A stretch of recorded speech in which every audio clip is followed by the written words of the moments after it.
Sure. Nation building in global context takes many forms. In Australia, one of the things that we're dealing with is a kind of a movement that looks at from governance to rights, which is a different movement, I think, in places where there are legal agreements, treaties, if you like, in other contexts where it's a rights to governance kind of movement. And so that means in the Australian context, when you have a situation where you don't have treaty rights, where there is no national representative body for Aboriginal and Torres Strait Islander people, where there is, from where I am in the southern parts of Australia, no land rights legislation,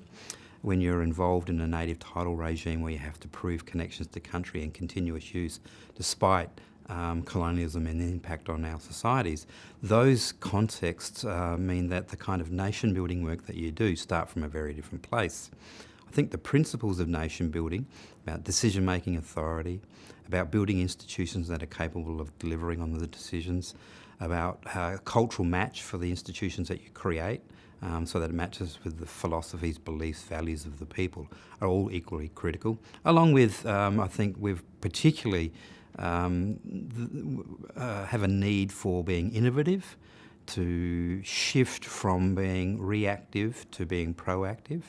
to stop pathologising our existence as if we're some disease, but to recognise the legitimacy and values that we have are important to us and that should guide us into the future, and the public spirited leadership that comes with it. So those 5 nation-building principles still apply, but it's a different context in which you apply them. And I think that's where the challenge lies, in that context where you don't have a rights to government movement, but you've got to create your governance in order to make